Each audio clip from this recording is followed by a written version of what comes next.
जय हिंद मित्रों, आप सभी का आपके ई शिक्षा संवाद यूट्यूब चैनल में स्वागत है, जिसमें हम लोग एनटीए यूजीसी नेट की तैयारी कर रहे हैं। और आपका एग्जाम जो है 8 दिसंबर को होने वाला है। और उसके लिए हम लोग अपने कैप्सूल क्लास में यूनिट फर्स्ट और यूनिट सेकंड हम लोगों ने डिस्कस कर लिया है, जिसको फाइनल टच के माध्यम से हम लोग देख रहे हैं। और हम लोग आज की डेट में जो है यूनिट 3 को डिस्कस करेंगे, जो कि लर्नर्स एंड लर्निंग प्रोसेस है।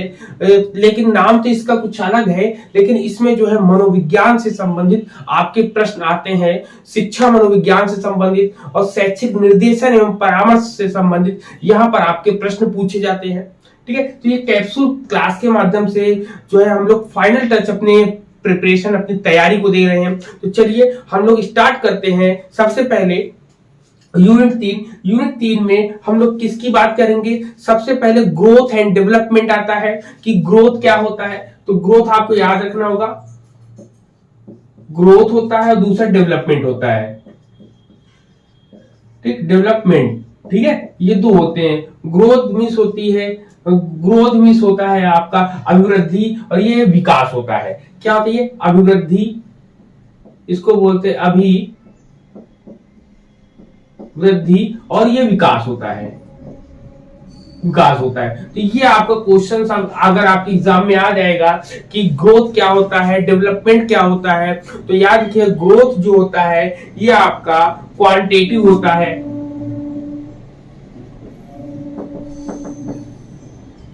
क्वांटिटेटिव होता है, ठीक है, मतलब कहने का मतलब ये संख्यात्मक रूप में होता है या परिमाणात्मक रूप में होता है। लेकिन जब कभी हम डेवलपमेंट की बात करेंगे, डेवलपमेंट जो है क्वांटिटेटिव प्लस क्वालिटेटिव होता है। क्वांटिटेटिव प्लस क्वालिटेटिव दोनों चीजें इसमें मिली हुई होती हैं। तो इसमें आपको क्या होता है, ये एक निश्चित समय तक, जब कभी आपको एक ग्राफ के माध्यम से समझाएंगे, तो ये ग्राफ मान लीजिए, ये ग्राफ है, इसमें जब कभी यहां से आपका जीवन, यहाँ जन्म से लेकर मृत्यु तक चलने वाली एक प्रक्रिया होती है। तो इसमें एक निश्चित समय तक जो चलती है, जो एक शून्य से चलकर एक निश्चित समय तक जो चलता है, वो आपका कहलाता है ग्रोथ। ग्रोथ जो है एक निश्चित समय तक चलता है, लेकिन डेवलपमेंट जो है वो होल लाइफ चलता है, पूरी लाइफ आजीवन चलने वाली प्रक्रिया होती है। तो आप कह सकते हैं कि ये लिमिटेड पीरियड में होता है, ये लिमिटेड पीरियड में होता है, ठीक, जबकि ये कंटिन्यूअस होता है। ठीक, जबकि ये कंटिन्यूअस प्रोसेस में होता है। इस चीज को आपको याद रखना है, ध्यान रखना है। यहां पर फिजिकल चेंजेस होते हैं, आपके फिजिकल चेंजेस होता है यहां पर। जबकि डेवलपमेंट की बात करेंगे, डेवलपमेंट में आपका फिजिकल नहीं, कंटिन्यूअस होता है। और यहां पर ओवरऑल जो होता है डेवलपमेंट होता है। यहां पर क्या होता है? ओवरऑल डेवलपमेंट होता है आपका। ठीक, ओवरऑल डेवलपमेंट यहां पर देखने को चलते हैं। ये लाइफ लॉन्ग प्रोसेस है आपका यहाँ पर, ठीक है। तो ये ब्रॉडर एरिया में लेते हैं, यहाँ पर हाइट वेट लेते हैं, यहाँ पर हाइट वेट ये सब चीजें हम लेते हैं। यहाँ पे मेजर करते हैं, हम लोग मेजर करते हैं। जबकि यहाँ पे हाइट वेट के साथ साथ सभी चीजें लेते हैं हम लोग, सोशल, इकोनॉमिकल, हर चीजों को लेते हैं। ठीक है, बच्चे का शारीरिक, संवेगात्मक, भावात्मक, नैतिक, चारित्रिक सभी प्रकार के विकासों की बात हम लोग डेवलपमेंट में करते हैं यहाँ पर। ठीक है, इससे संबंधित आपके प्रिंसिपल ऑफ डेवलपमेंट आते हैं, जिसमें आप देखते हैं कि बच्चे की कंटिन्यूअसली कैसे उसका विकास होता है। ठीक है, तो ये सब चीजें आती हैं। तो ये आपके इंपॉर्टेंट हो जाता है। फिर इसके आ जाता है इसमें आपका कॉग्निटिव डेवलपमेंट की हम लोग बात करते हैं ना। ठीक है, इसमें हम लोग कॉग्निटिव डेवलपमेंट की हम बात करेंगे। तो यहाँ पर कॉग्निटिव डेवलपमेंट में भी आप काफी चीजें इसमें देखेंगे जो आपके एग्जाम में पूछा आता है। ठीक है, कॉग्निटिव डेवलपमेंट से रिलेटेड आपका आता है। तो कॉग्निटिव डेवलपमेंट क्या होता है? जिसमें कॉग्निशन हो, समझ हो, जिसमें इंटेलेक्चुअल एबिलिटीज होती है, प्रॉब्लम सॉल्विंग एबिलिटीज होती है। आप लिख सकते हैं कॉग्निटिव डेवलपमेंट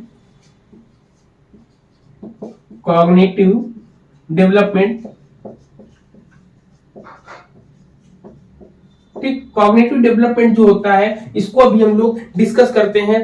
कॉग्निटिव डेवलपमेंट में हम लोग देखेंगे कि जो है आपके जीन पियाजे ने इसके जो तीन या चार स्टेजेस आपको दिए हैं, उन चार स्टेजेस को भी हम लोग डिस्कस करेंगे। इसका स्क्रीनशॉट ले लीजिए तो हम आगे बढ़ेंगे। तो अब हम लोग कॉग्निटिव डेवलपमेंट के बारे में डिस्कस करेंगे। किसके बारे में? Cognitive development. कॉग्निटिव डेवलपमेंट, ठीक, कॉग्निटिव डेवलपमेंट के बारे में हम लोग जब यहाँ डिस्कस करेंगे तो ये होता क्या है इसके बारे में भी जान लेते हैं हम लोग। सबसे पहले कॉग्निटिव डेवलपमेंट में कॉग्निशन आता है, समझ आती है। क्या आता है? कॉग्निशन आता है। कॉग्निशन के साथ साथ इंटेलेक्चुअल एबिलिटी आती है आपकी। ठीक है, क्या आता है? इंटेलेक्चुअल एबिलिटी, इंटेलेक्चुअल एबिलिटीज आती है। इंटेलेक्चुअल एबिलिटीज के साथ साथ आपका प्रॉब्लम सॉल्विंग एबिलिटीज आती है आपकी। प्रॉब्लम सॉल्विंग एबिलिटीज, ठीक है, प्रॉब्लम सॉल्विंग एबिलिटीज आती है आपकी। और इसके साथ क्या आता है? इसमें रीजनिंग आती है आपकी। क्या आती है? रीजनिंग आती है। रीजनिंग के साथ साथ और इसमें क्या आता है? लॉजिकल थिंकिंग आता है आपका। लॉजिकल थिंकिंग आपकी आती है कॉग्निटिव डेवलपमेंट के अंतर्गत। और इसमें आप क्या बता सकते हैं? और इसमें इंडक्टिव एंड डिडक्टिव आपका आता है। इंडक्टिव प्लस डिडक्टिव आपका आता है इसमें। ठीक है, इंडक्टिव एंड डिडक्टिव आता है। सबसे बड़ा इसमें क्रिटिकल आते हैं। क्रिटिकल आता है, क्रिएटिविटी आती है आपकी।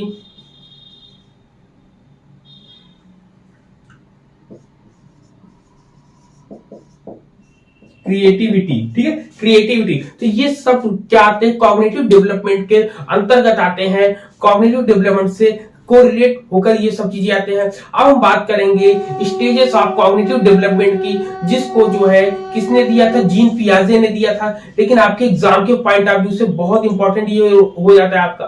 ठीक है, तो यहाँ पर सबसे पहले हम बात करेंगे इनके स्टेजेस की बात करेंगे।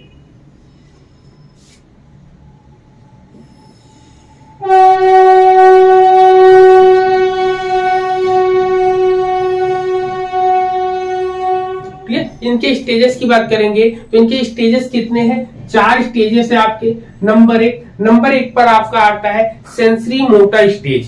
क्या आता है? Sensory motor. ठीक, पहला आता है सेंसरी मोटर स्टेज आता है, जिसका समय होता है जन्म से 2 वर्ष तक का होता है। इसके अंदर क्या आता है? इसमें सेंस आते हैं आपके। बच्चे के अंदर सेंस, समझ आती है, हल्की सी सेंस आता है। सेंस के साथ रिफ्लेक्शन इसमें होता है। इसमें रिफ्लेक्स होता है, इसमें रिफ्लेक्शन आता है। रिफ्लेक्शन के साथ यहाँ पर ऑब्जेक्ट परमानेंस आता है। क्या आता है? Object permanence. ऑब्जेक्ट, ठीक है, क्या आता है? ऑब्जेक्ट परमानेंस आता है। ठीक, ऑब्जेक्ट परमानेंस। ऑब्जेक्ट परमानेंस आता है, जिसको वस्तु स्थायित्व हम लोग बोलते हैं। क्या बोलते हैं? वस्तु स्थायित्व बोलते हैं। एग्जाम में कई बार ये मैचिंग के लिए आपका आ चुका है प्रश्न। फिर दूसरा जो होता है, पहला सेंसरी मोटर स्टेज होता है, दूसरा प्री ऑपरेशनल स्टेज होता है। क्या होता है? प्री ऑपरेशनल स्टेज होता है। इसका समय क्या होता है? इसका समय होता है 2 से 7 वर्ष तक के लिए होता है। 2 से 7 वर्ष तक के जो बच्चे होते हैं, उसमें जो क्वेश्चन आता है, सबसे पहले आपके एग्जाम में इरिवर्सिबिलिटी लिखकर आती है।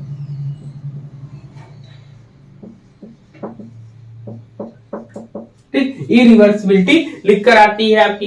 इरिवर्सिबिलिटी क्वेश्चन बहुत आता है कि इरिवर्सिबिलिटी किससे संबंधित है? तो प्री ऑपरेशनल स्टेज से आपका संबंधित होता है। इसमें क्या आता है? इसमें ईगो की बात करते हैं। ईगो आता है, इसमें सेल्फ आता है आपका। ठीक है, इसमें ईगो आता है, सेल्फ आता है, सेल्फ ट्रांजेक्शन आते हैं आपका। ठीक, सेल्फ ट्रांजेक्शन,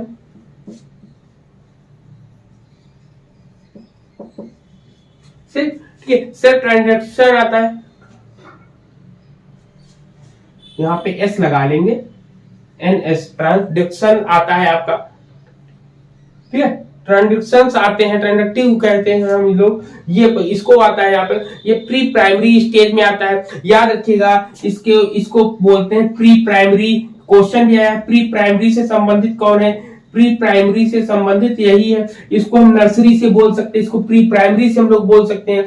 जो तीसरा स्टेज होता है, तीसरा स्टेज होता है concrete operational stage. Operational stage जो है 7 से 12 वर्ष तक चलता है आपका। 7 से कितने वर्ष तक? 7 से 12 वर्ष तक चलता है। ये बहुत इंपॉर्टेंट है आपका, इसमें चलता है। इसमें आपका क्या होता है एग्जाम में? इसमें कहता है कंक्रीट ऑपरेशनल स्टेज में रिवर्सिबिलिटी की क्षमता आ जाती है बच्चे के अंदर, रिवर्सिबिलिटी की,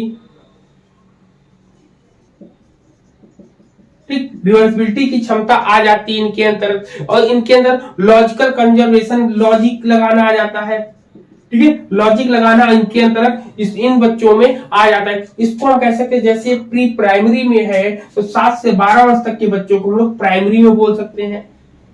ये क्वेश्चन आया हुआ है कि प्राइमरी में किस ईयर्स के जीन पियाजे के अनुसार जो उन्होंने 4 अवस्थाएं बताई हैं उसमें से प्री प्राइमरी में कौन जाएगा और प्राइमरी स्टेज में कौन जाएगा, तो ये क्वेश्चन भी आते हैं। फिर चौथा जो है आपका फॉर्मल स्टेज होता है आपका, फॉर्मल स्टेज, ठीक है। फॉर्मल स्टेज होता है या फॉर्मल ऑपरेशनल स्टेज बोलते हैं, फॉर्मल ऑपरेशनल, ठीक, फॉर्मल ऑपरेशनल स्टेज होता है।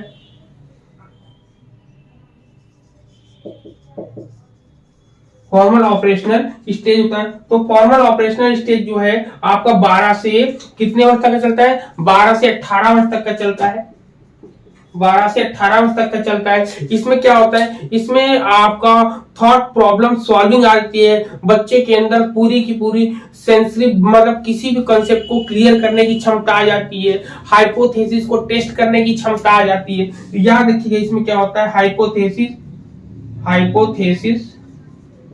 हाइपोथेसिस को चेक करने की, मेजर करने की क्षमता आ जाती है। इसमें एक क्वेश्चन आया था कि क्रिया प्रसूत अनुबंधन द्वारा प्रयास एवं त्रुटि के सिद्धांत को सही तरीके से हम किस अवस्था में देख सकते हैं? हम फॉर्मल ऑपरेशनल स्टेज में देख सकते हैं, जहां पर गलती करने की संभावनाएं समाप्त हो जाती है आपकी। क्लियर? ठीक है, तो यहां पर ये पॉइंट आपको क्लियर हो गया होगा। चलिए अब हम लोग नेक्स्ट टॉपिक पे चलेंगे, इसी से रिलेटेड जो आपका है, ठीक है। इसमें और अगर हम जीन पियाजे की बात कर रहे हैं तो जीन पियाजे की ही बात हम और अब आगे करेंगे ना। जीन पियाजे संबंधित और क्या क्या पॉइंट्स हैं उसको भी डिस्कस करेंगे। इसका स्क्रीनशॉट लीजिए तो और डिस्कस करें हम लोग। चलिए, तो हम लोग अब बात कर रहे हैं जीन पियाजे की थ्योरी के बारे में। इन्होंने अपने सिद्धांत में अपने क्या महत्वपूर्ण चीजें दी थी। अभी 4 स्टेजेस के बारे में हम लोगों ने बात कर लिया था, लेकिन एग्जाम में और भी क्वेश्चंस पूछे जाने वाले हैं। जैसे इसमें हम देख सकते हैं स्कीमा के बारे में ये बात करते हैं कि स्कीमा क्या होता है, ठीक है। तो स्कीमा के बारे में हम लोग जानते हैं कि कंसेप्ट होता है, दूसरा जो होता है आपका असिमुलेशन होता है। तो यहाँ पे स्कीमा के बारे में हम लोग क्या कह सकते हैं कि जब कभी हमारे माइंड में कोई भी चीजें एक मानचित्र बन जाता है, जैसे हम किसी रास्ते से जा रहे हो और रास्ते का ही हमें ज्ञान हो कि हाँ इस रास्ते पे ऐसी ऐसी कंडीशन आपकी बनी थी, तो वो हमारा स्कीमा का काम करता है। यहाँ पे हमारा कंसेप्ट, एक अवधारणा बनती है किसी भी वस्तु को लेकर, किसी भी व्यक्ति के बारे में। जैसे आपने किसी व्यक्ति से मिला और उसने बातें ऐसी करी जो आपके मन में कुछ न कुछ चीजें आपकी रह जाती हैं, तो वो एक स्कीमा का काम करता है जो हमारे माइंड में कंसेप्ट बनाने का कार्य करता है। दूसरा असिमुलेशन आता है। असिमुलेशन क्या होता है कि new knowledge adding in existing knowledge, मतलब नए ज्ञान को, जो भी आपके पास ज्ञान है उसमें आपको कोई भी चीज जोड़ने का काम करता है, तो वो आपका असिमुलेशन कहलाता है। फिर तीसरा जो है अकोमोडेशन होता है। अकोमोडेशन में क्या होता है? मॉडिफिकेशन होता है। मॉडिफिकेशन में क्या होता है कि कोई भी चीज जो आपके अंदर कमी रह गई उसको हटाना प्लस नई चीजों को जोड़ने का कार्य वहां पर किया जाता है। फिर इसके बाद एडॉप्टेशन में क्या होता है? बैलेंसिंग का काम किया जाता है कि यहाँ पे चीजों को बैलेंस किया जाता है, चीजों को यहाँ पर बैलेंसिंग की बात हो गई। बैलेंसिंग की बात हम लोग देखेंगे, जीन पियाजे ने साइक्लिकल प्रोसेस दिया है। साइक्लिकल प्रोसेस में आपके 3 फेजेस बताए गए हैं। आपका पहला एक्सप्लोरेशन फेजेस होता है, दूसरा कंसेप्ट इंट्रोडक्शन फेजेस होता है और तीसरा कंसेप्ट एप्लीकेशन फेजेस होता है। ये बहुत ही महत्वपूर्ण होता है। इसमें क्या होता है कि एक्सप्लोरेशन फेजेस में कोई छोटा बालक जो होता है सभी काम अपने आप से करने को पसंद करता है। फिर कंसेप्ट इंट्रोडक्शन फेज जो होता है उसमें बालक को वस्तुओं का ज्ञान कराया जाता है कि बॉल जो होती है गोल होती है, रोटी जो होती है गोल होती है, लेकिन दोनों में अंतर क्या होता है, कलर कौन सा कलर कैसा होता है, खरबूजा किस कलर का होता है, संतरा किस कलर का होता है, गुलाब किस कलर का। तो यहाँ पर इंट्रोडक्शन सब चीजों से उसको कराया था। जब उसको उन सब चीजों का ज्ञान हो जाता है तब वो अप्लाई करता है एप्लीकेशन, तो वो आता है कंसेप्ट एप्लीकेशन फेज आता है। इसमें बालक सब कुछ जानकर काम करना तब शुरू कर देता है। तो आपके एग्जाम में ये बहुत ही महत्वपूर्ण टॉपिक है, जिसमें स्कीमा में पूछता है कि स्कीमा क्या होता है, माइंड मैपिंग का काम कौन करता है, तो स्कीमा करता है। न्यू नॉलेज को जोड़ने का काम कौन करता है, असिमुलेशन करता है। मॉडिफिकेशन का काम कौन करता है, तो अकोमोडेशन करता है। वही बैलेंस करने का काम जो करता है एडॉप्टेशन करता है। फिर पूछाता है कि जब कोई बालक जो है सभी वस्तुओं को, जब बालक को वस्तुओं का ज्ञान कराया जाता है तो जीन पियाजे का जो साइक्लिकल प्रोसेस है उसके अकॉर्डिंग किस फेज के अंतर्गत आएगा, तो आप बताएंगे कंसेप्ट इंट्रोडक्शन फेज के अंतर्गत वो आता है आपका। फिर इसके बाद हम बात करेंगे कि यहाँ पर इसमें सब कुछ जानकर जब बालक काम करना शुरू करता है तो वो किस फेज के अंतर्गत आएगा, तो कंसेप्ट एप्लीकेशन फेज के अंतर्गत आएगा। फिर इसके बाद जब पूछा है कि बालक जो सब कुछ काम अपने मन से करना चाहेगा तो वो एक्सप्लोरेशन फेज के अंतर्गत आएगा। तो ये जीन पियाजे के अनुसार इतनी चीजें थी, बाकी हम लोग आगे डिस्कस करते हैं, तब तक इसका आप स्क्रीनशॉट ले लें। अब हम लोग बात करते हैं पर्सनालिटी की। किसकी बात करते हैं, पर्सनालिटी की।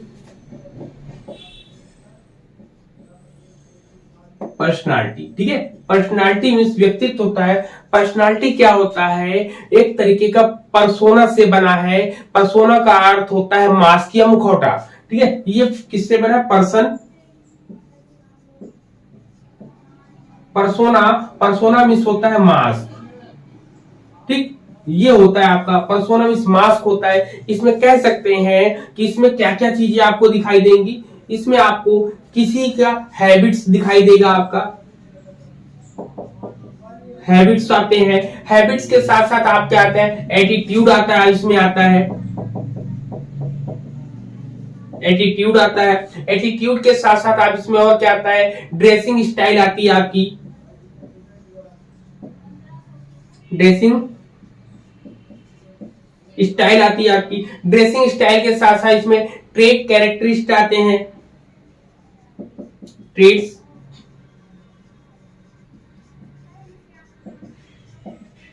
आता है, ट्रेट कैरेक्टरिस्टिक आता है। और इसमें बिहेवियर्स आते हैं आपके, बिहेवियर्स आता है आपका।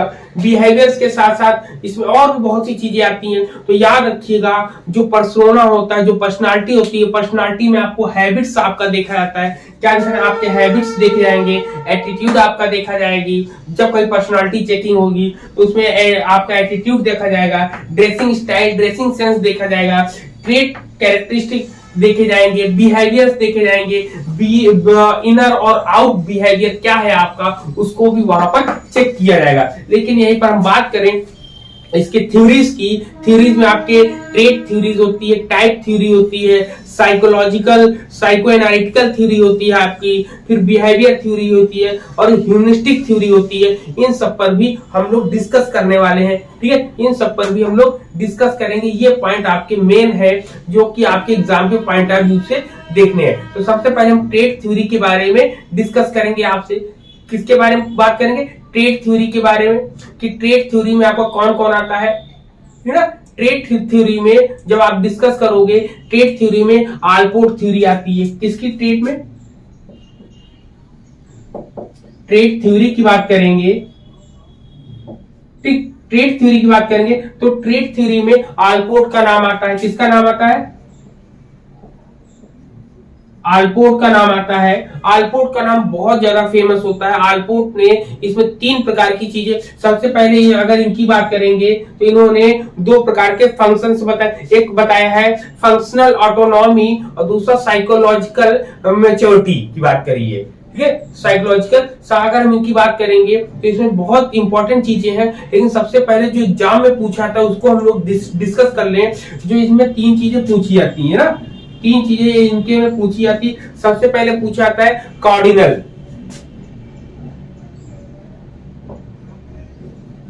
ठीक, कार्डिनल होता है आपका। कार्डिनल के बाद आपका सेंट्रल आता है, आपका दूसरा आता है आपका सेंट्रल आता है, आपका सेंट्रल होता है। सेंट्रल के बाद फिर इन्होंने सेकेंडरी बताया, आपका सेकेंडरी, सेकेंडरी होता है आपका। तो कार्डिनल, कार्डिनल में क्या होता है, कार्डिनल स्पेसिफिक होता है, स्पेसिफिक होता है। दूसरा जो बात करें सेंट्रल, सेंट्रल ये कॉमन होता है, सभी लोगों में पाया जाता है, ठीक, कॉमन होता है। और दूसरा जो सेकेंडरी होता है इसको टेम्परेरी होता है, आपका टेम्परेरी होता है। ये हर व्यक्ति में 3 प्रकार के पाए जाते हैं यहाँ पर। ठीक है, तो ये पॉइंट्स आपको ध्यान में रखना है। ठीक है, ध्यान में रखना है इसमें आपका। फिर इसके बाद इसमें और आपका क्या आता है, फंक्शनल ऑटोनॉमी आती है आपकी। फिर इसके बाद इसमें और भी चीजें आपसे बताते हैं, इसमें और बताते हैं functional, functional autonomy,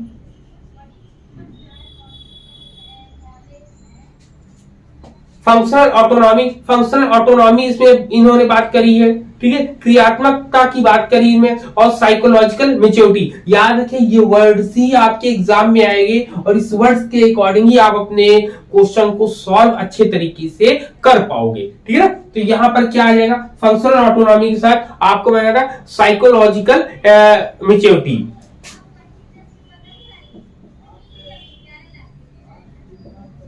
psychological maturity की,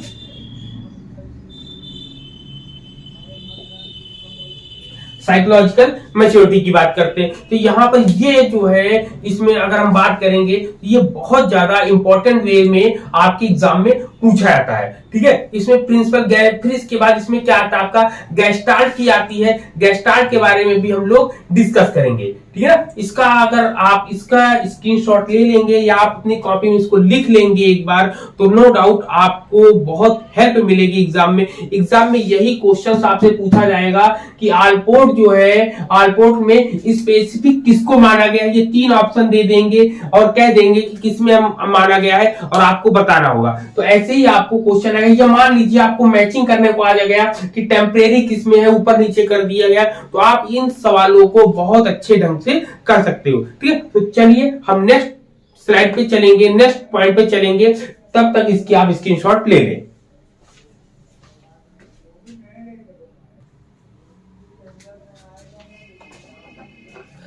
अब हम लोग बात करेंगे गेस्टाल्ट साइकोलॉजी के बारे में।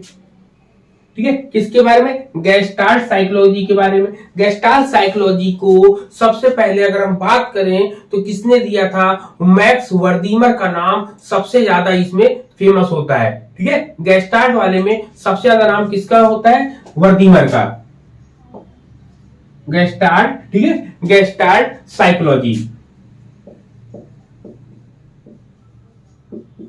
गेस्टाल्ट साइकोलॉजी जो है इसके फाउंडर की बात करेंगे तो मैक्स वर्दीमर का नाम इसमें सबसे ज्यादा फेमस होता है।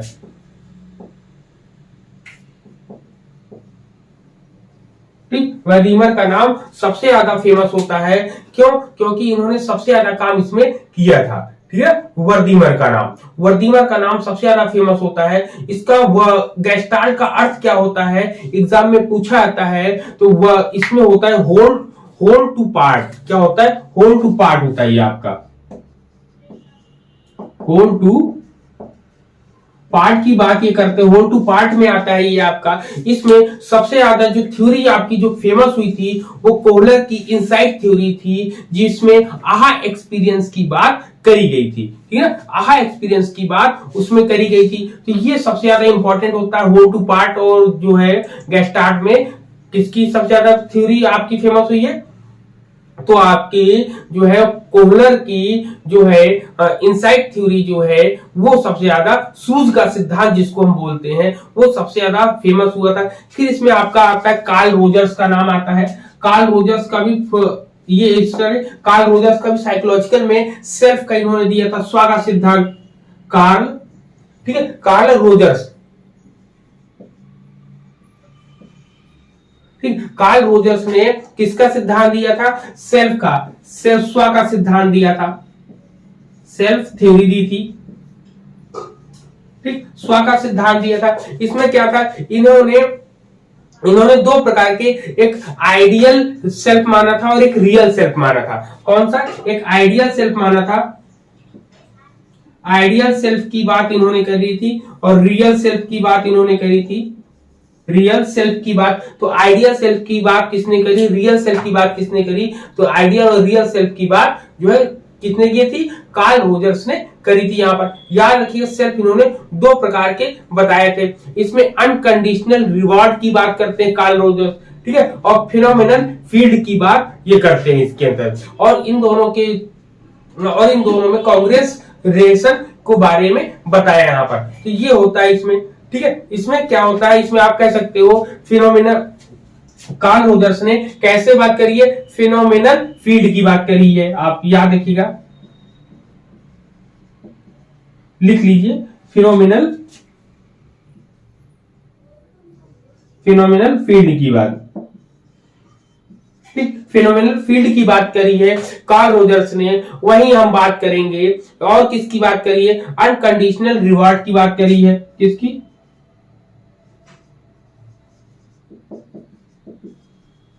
अनकंडीशनल रिवार्ड, ठीक, अनकंडीशनल रिवॉर्ड्स की बात ये करते हैं यहां पर, ठीक है। तो यहां पर ये, अब यहां पर बात करी जाए कि फिनोमिनल फील्ड में ये इन्वायरमेंट का इफेक्ट मानते हैं, ठीक है, और अनकंडीशनल में तो सभी चीजों का होता है, कोई भी चीज हो सकती है वहां पर, ठीक है। तो यहां पर ये इतनी चीजें हो गई आपकी, ठीक है। चलिए, तो नेक्स्ट हम चलेंगे, इसके बाद हम लोग किसकी बात करेंगे?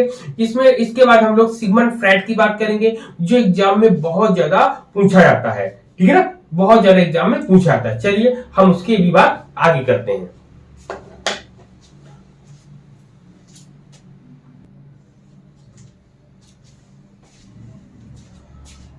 अब हम लोग बात करेंगे सिगमंड फ्रायड की।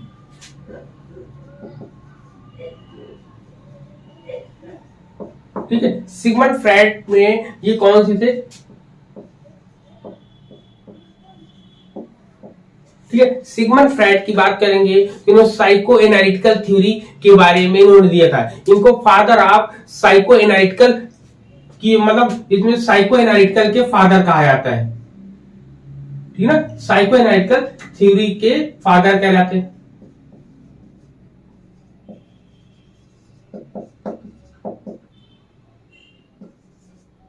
साइको एनालिटिकल जो थ्योरी दी थी, मनोवैज्ञानिक, मनोविश्लेषणात्मक जो सिद्धांत दिया था, मनोविश्लेषणात्मक सिद्धांत के फादर जो है कौन कहलाते हैं? आपके सिगमंड फ्रायड कहलाते हैं। इसमें ये क्यों सबसे ज्यादा फेमस हुए थे, ये भी हम लोग सब पॉइंट में पॉइंट आउट करेंगे। सबसे पहले ये सबसे ज्यादा जो फेमस हुए थे डिफेंस मैकेनिज्म के बारे में, रक्षात्मक युक्तियों को देने के लिए सबसे ज्यादा ये फेमस हुए थे। क्या थे?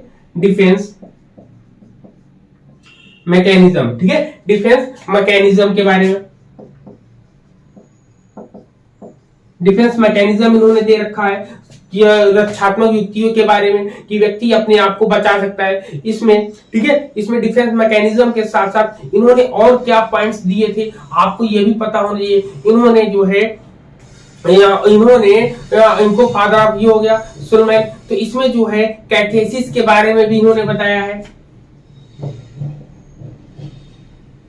ठीक है, कैथेसिस के बारे में, ठीक है, कैथेसिस के बारे में भी इन्होंने बताया। लेकिन जो सबसे ज्यादा इसमें इंपॉर्टेंट जो था, इसमें जो इंपॉर्टेंट था आपका कैथेसिस के अलावा, ठीक है, कैथेसिस के अलावा इसमें जो इंपॉर्टेंट था, इन्होंने 3 प्रकार की चीजें दी थी। सबसे पहले उसको देख लेते हैं। सबसे पहले जो इन्होंने दिया था, इड, ईगो और सुपर ईगो दिया था। क्या दिया था? इड, ईगो और सुपर ईगो दिया था आपका, ठीक है ना।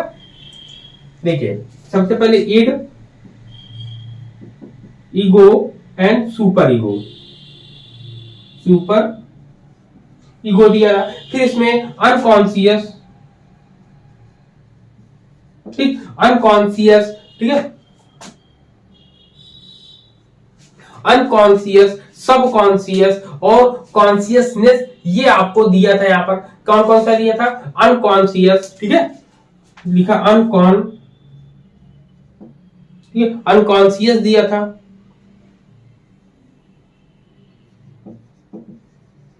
अनकॉन्शियस। फिर दूसरा जो था आपका सब अनकॉन्शियस, फिर सबकॉन्शियस था आपका,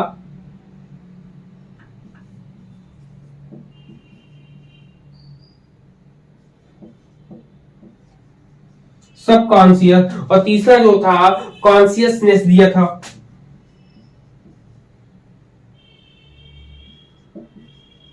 कॉन्शियसनेस, ठीक, ये 3 दिया था। सब कॉन्शियसनेस दिया था और इन्होंने 5 स्टेजेस दिए थे, 5 अवस्थाएं दी थी। 5 अवस्थाएं भी आप लोग आपके एग्जाम में पूछा जाता है। आप कौन कौन सा होता है? ओरल, एनल, ठीक है, ओरल, एनल, फैलिक, ठीक है, ओरल, एनल, फैलिक और लेटेंसी आपका, ओरल, एनल, फैलिक और लेटेंसी आपकी, लेटेंसी हो गई। लेटेंसी के साथ जेनेटिक,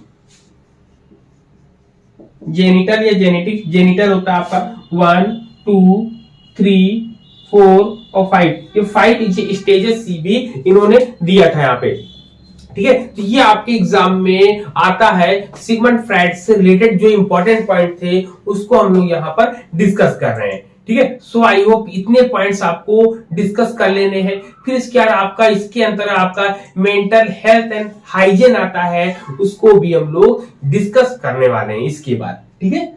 ये यहीं पर हम लोग डिस्कस कर लेते हैं। चलिए, यहाँ पर हम लोग के पास जगह है, यहाँ पर मेंटल हेल्थ और मेंटल हाइजीन हम लोग डिस्कस कर लेते हैं। मेंटल हेल्थ और मेंटल हाइजीन, ठीक, मेंटल हाइजीन के बारे में, ठीक, मेंटल हेल्थ और मेंटल हाइजीन के बारे में डिस्कस करेंगे। तो मेंटल हेल्थ में प्रोडक्ट होता है, यहाँ पर ये होता है क्या? प्रोडक्ट होता है, प्रोडक्ट्स होते हैं यहाँ पे,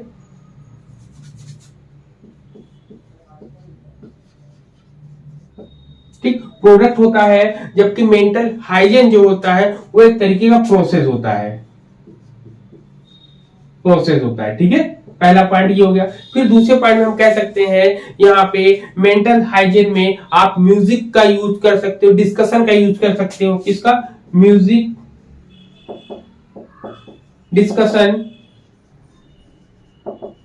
ठीक, म्यूजिक और डिस्कशन का यूज कर सकते हो। और साथ साथ किसकी यूज कर सकते हो आप लोग? और इसमें डाइट का यूज कर सकते हो, डाइट का, डाइट का, डाइट के बाद इसमें आप नो, ठीक है, नो एक्सक्यूजेस की बात हम लोग कर सकते हैं यहाँ पर। लेकिन यहाँ पर ये मेंटल हेल्थ जो है ये बहुत इंपॉर्टेंट रोल करता है। इसमें आपको प्रोडक्ट होता है, इसमें डिसीजन मेकिंग स्किल आपके पास होनी चाहिए। क्या? डिसीजन मेकिंग स्किल, ठीक, डिसीजन मेकिंग स्किल की बात करते हैं यहाँ पर। फिर दूसरा प्रॉब्लम सॉल्विंग आपको इसके अंतर्गत आती है, प्रॉब्लम सॉल्विंग, प्रॉब्लम सॉल्विंग आता है। प्रॉब्लम सॉल्विंग के बाद हेल्दी रिलेशनशिप यहाँ पर आता है, पीस ऑफ माइंड यहाँ पर इसके अंतर्गत आता है। तो ये सब पॉइंट इसके अंतर्गत आपको देखने को मिलता है, ठीक है, इसके अंतर्गत आपको देखने को मिलता है। क्लियर है पॉइंट यहाँ पर। फिर इसके बाद हम लोग कुट लेविन के बारे में भी पढ़ लेंगे। तो कुट लेविन का देख लेंगे, यहीं पर ज्यादा दूर नहीं जाएंगे हम लोग, कुट लेविन को ही देख लेते हैं यहीं पर, ठीक है। कुट लेविन को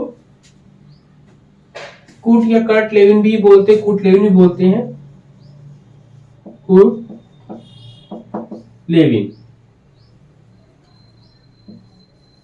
ठीक, कुट लेविन के बारे में डिस्कस करेंगे।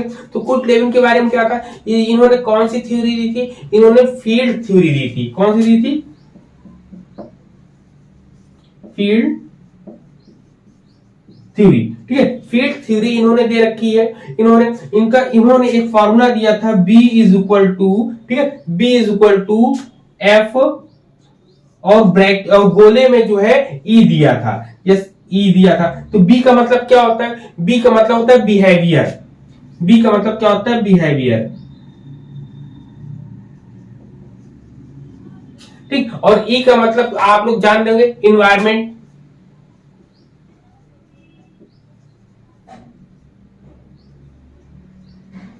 ठीक, और F का मतलब फोर्स होता है आपका। तो यहां पर इन्होंने बोला, जो इन्होंने दिया था, इन्होंने मुख्य रूप से टोपोलॉजिकल एंड वेक्टर्स दिए थे। इन्होंने क्या दिया, टोपोलॉजिकल एंड वेक्टर दिया था, टोपोलॉजिकल एंड वेक्टर दिया था इन्होंने। ठीक है, वेक्टर की बात करी थी, गणितीय संबंधी जितनी भी चीजें थी इन्होंने इसकी बात की थी। जो एग्जाम में सबसे ज्यादा पूछा जाता है, इसमें इन्होंने दिया था लाइफ स्पेस। जो एग्जाम में सबसे पूछा जाता है, सबसे ज्यादा लाइफ स्पेस के बारे में सबसे ज्यादा एग्जाम में पूछा था कि लाइफ स्पेस की बात किसने करी थी। तो लाइफ स्पेस की बात जो है कुट लेविन ने अपने थ्योरी, फील्ड थ्योरी में, क्षेत्र सिद्धांत में इन्होंने इसके बारे में डिस्कस किया था। ठीक है, इसके बारे में इन्होंने डिस्कस किया था। क्लियर है पॉइंट इतने, नो में भी ये सब क्लियर हो गया होगा। अब हम लोग इसके बाद डिस्कस करेंगे कौन सा, सेक्शन बी में जो इंटेलिजेंस की थ्योरी दी है उससे रिलेटेड भी हम लोग यहां पर डिस्कस करने वाले हैं। ठीक है ना, उससे रिलेटेड हम लोग यहां पर डिस्कस करेंगे। चलिए इसको साफ कर देते हैं।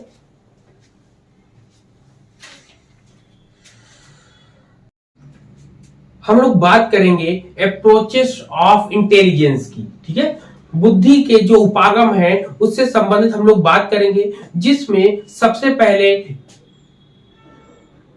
आपकी यूनिटरी है। यूनिटरी किसने दी थी, बिने ने दी थी। ठीक है, फिर इसके बाद टू फैक्टर थ्योरी आती है। टू फैक्टर थ्योरी किसने दी है, तो स्पीयरमैन ने दी है। फिर आपका मल्टी फैक्टर थ्योरी आती है। तो मल्टी फैक्टर थ्योरी आपका थर्स्टन और थॉर्नडाइक दोनों का नाम आता है, लेकिन एग्जाम में जिसको प्रेफरेंस देना है हमें उसको याद रखिएगा, थर्स्टन को प्रेफरेंस देना है एग्जाम में अगर वो आता है। तो थॉर्नडाइक और थर्स्टन दोनों का नाम आता है। फिर ग्रुप फैक्टर थ्योरी होती है। ग्रुप फैक्टर थ्योरी आपकी थर्स्टन और बर्ट की आती है। ठीक है, थर्स्टन और बर्ट की आती है। थर्स्टन पहले लगाएंगे, अगर थर्स्टन नहीं मिलता है तो बर्ट को हम लगाएंगे। फिर स्ट्रक्चर ऑफ इंटेलेक्ट आता है, जो गिलफर्ड का है आपका। फिर हायरार्किकल अप्रोच थ्योरी आती है, जो कि बर्ट एंड वर्नन की थ्योरी आपकी कहलाती है। फिर फ्लूइड एंड क्रिस्टलाइज्ड आती है थ्योरी, जो कि कैटल का है आपका। फिर इंफॉर्मेशन प्रोसेसिंग मॉडल आता है, जो किसका, स्टेनबर्ग का है। और मल्टीपल इंटेलिजेंस थ्योरी आती है, जो कि गार्डनर की है। तो आपके एग्जाम में इससे रिलेटेड क्वेश्चन जरूर आते हैं, इसको भी आपको ध्यान में रखना है। ठीक है, इसमें मैचिंग करने का क्वेश्चन सबसे ज्यादा पूछा जाता है, इसलिए इसको आप लोग ध्यान से देख लीजिए और नोट डाउन कर लीजिए।